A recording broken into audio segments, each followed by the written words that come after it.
Hello and welcome to Knife Chats. Today I'm going to be talking about Grail knives.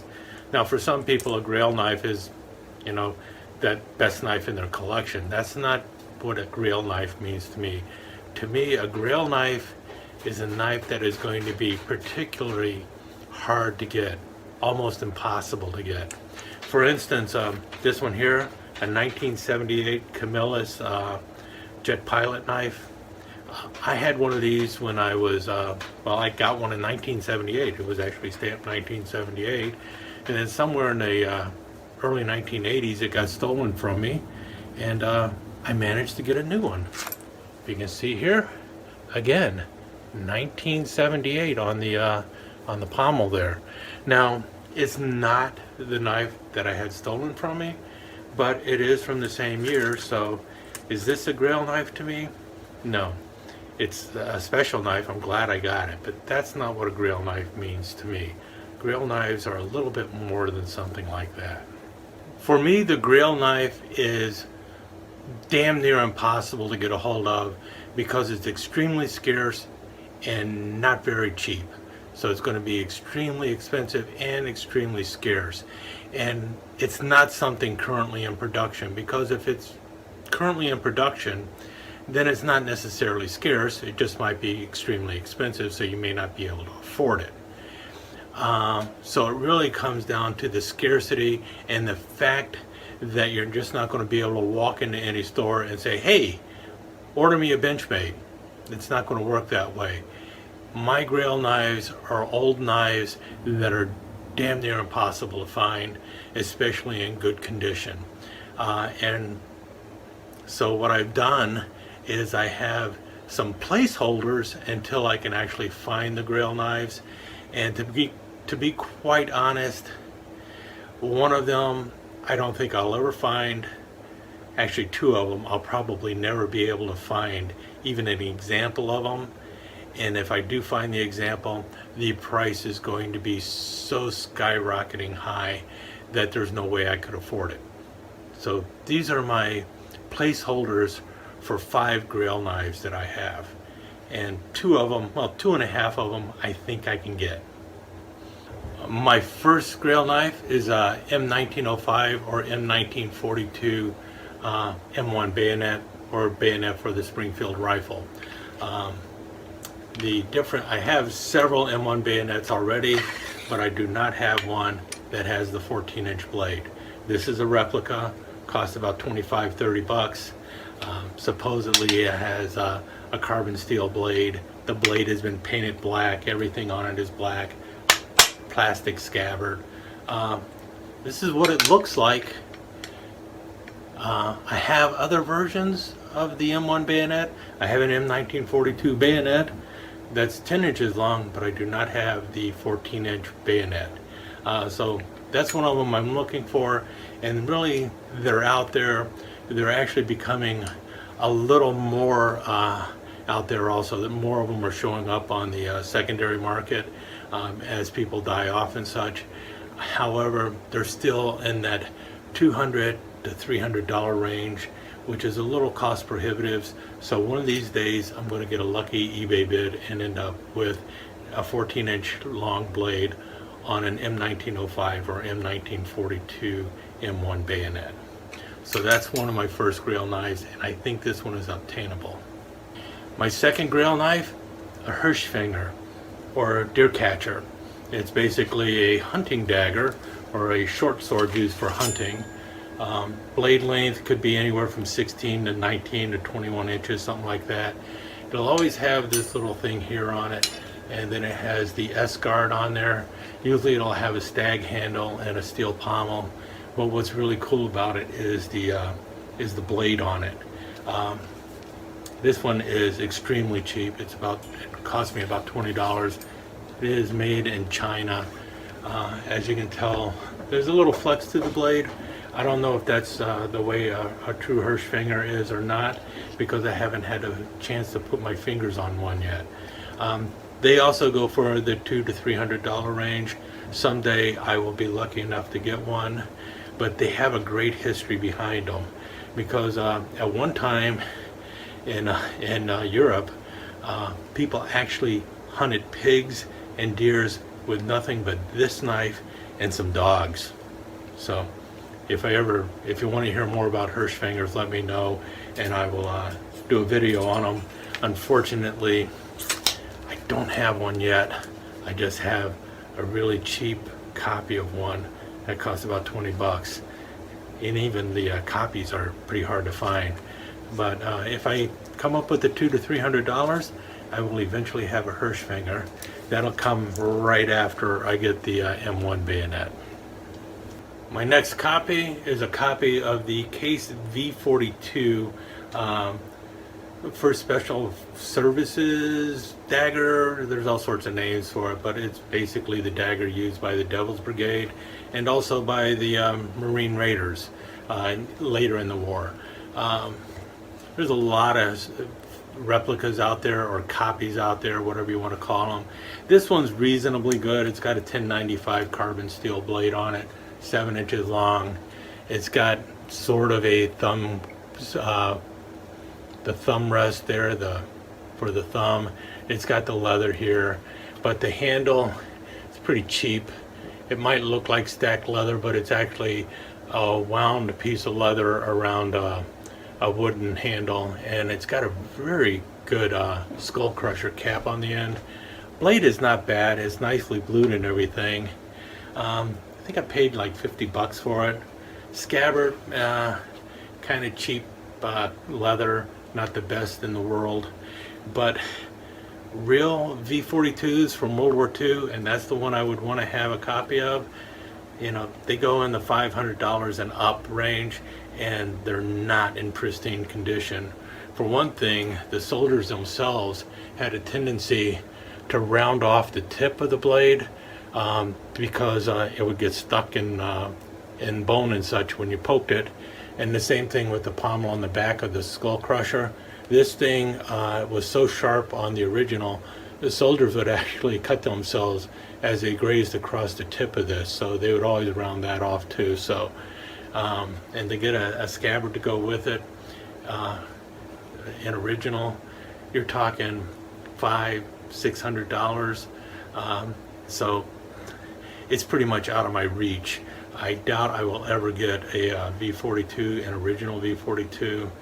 And as far as copies go, this one's not too bad, so it'll do as a placeholder. But if a miracle comes along, someone else will get a placeholder and I'll have a real V42. Chances are I'll die with this one.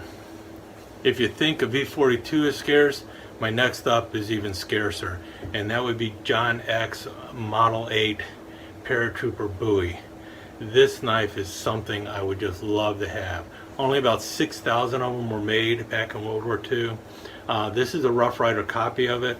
It differs significantly in a number of ways. For one thing, the Eck was one of the few knives made in World War II under government contract that had a stainless steel blade. You see here it's got brass rivets. The Eck actually had lead rivets holding the handle onto the full tang. And this is full tang, by the way, as you can see here. Doesn't look full tang because of the ridges here, but that's the way the Eck was also, except it basically was this way and then it just kind of sloped this way, came with sandpaper, and the soldier was told to sand it down so it would fit his hand best. It also did not come with a lanyard hole. So those were some differences that Rough Rider made with this knife when they came out with it. They also came out with a modern nylon sheath with it, as opposed to the X sheath, which was a leather sheath that basically went up to the top of the blade and then had a little loop here. So the handle was sticking up. The leather was just stitched together, and the leather sheaths are actually more scarce than the John Eck buoys are, the paratrooper buoys. Fewer sheaths are around because they fell apart. They just absolutely disintegrated in the jungles. They just fell apart. They were so poorly made. So soldiers ended up having to make their own sheath for them, and that's what I ended up doing. I made one out of canvas so I could just drop it in there and then put my paratrooper wings up on top of it, because it is a paratrooper Bowie. And it's a really nice knife. Actually made in El Salvador. It's one of the few Rough Rider knives that are not made in China. This was made in the Condor factory. Uses 1070 carbon steel in the blade.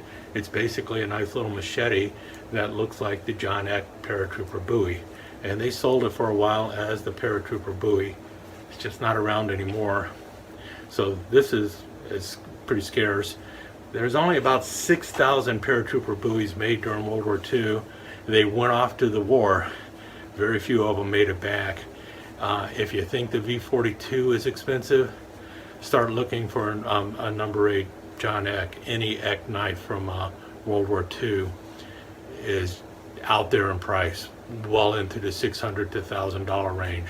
So the odds of me getting a John Eck paratrooper Bowie are slim and none.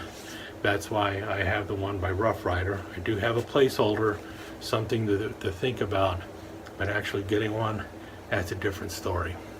So the V42 and the Eck paratrooper Bowie, both of those are true Grail knives. I will probably never find it, but I will always search for them. Those are two true Grail knives for me. A 14-inch long M1905 or M1942 M1 bayonet or Hirshfinger, those are possible knives that I could get. So they're sort of Grail knives, but their price is almost within reach. So if I can find a great deal, I might be able to achieve these two Grail knives. That leaves the fifth one that is the 2.5. Can I get it or can I not? But I think you're seeing why some people might actually collect some of these replicas, and it's because it's something they truly, truly want. They just can't quite grasp it yet. But if they can ever get it, that replica, it's out the window. And that's the next one here. That brings us to my true Grail knife, the one that I doubt I will ever get, but I might be able to get something close. And that's the Marvel's Jet Pilot knife. This was the original Jet Pilot knife, the one that started it all. It ends up being like this Camillus, except there are some significant differences to it. And only 5,000 of them were made by Marvels. This is a copy, and I'll break it out of the box. And it's actually not even a copy of the military issue Jet Pilot knife, but it's a copy of the civilian version that Marvel's made of the Jet Pilot knife. And here we have it.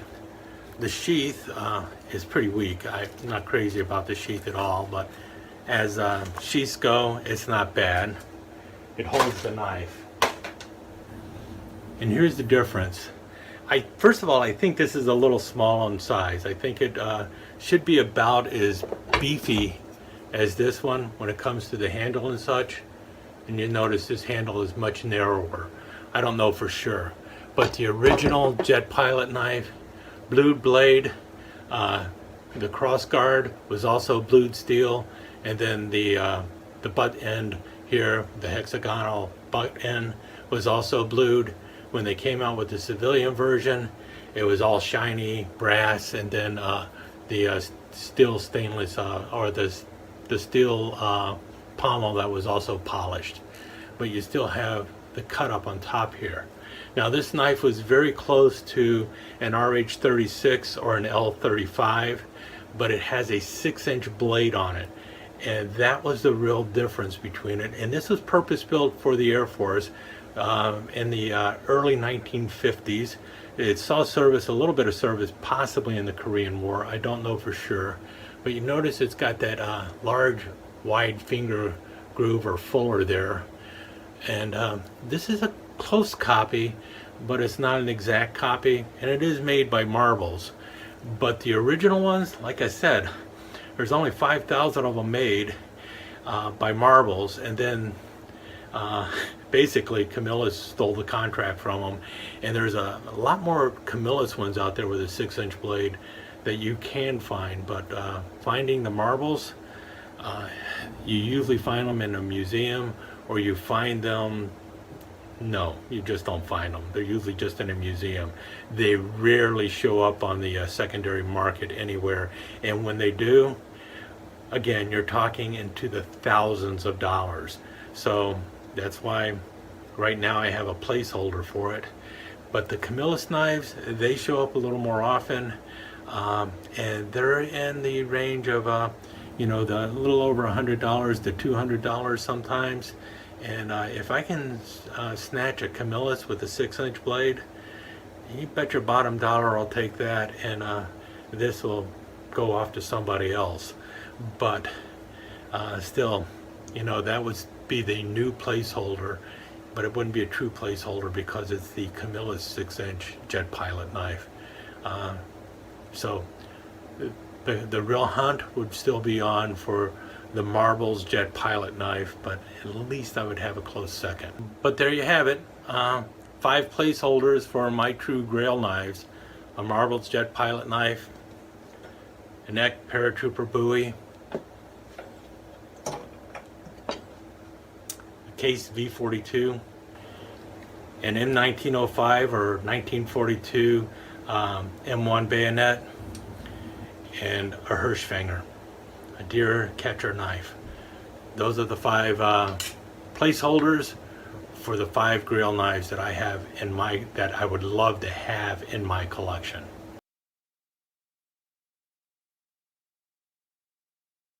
Thank you so much for joining us. I hope you enjoyed this episode of Knife Chats, and if you did, please like and share it with your friends.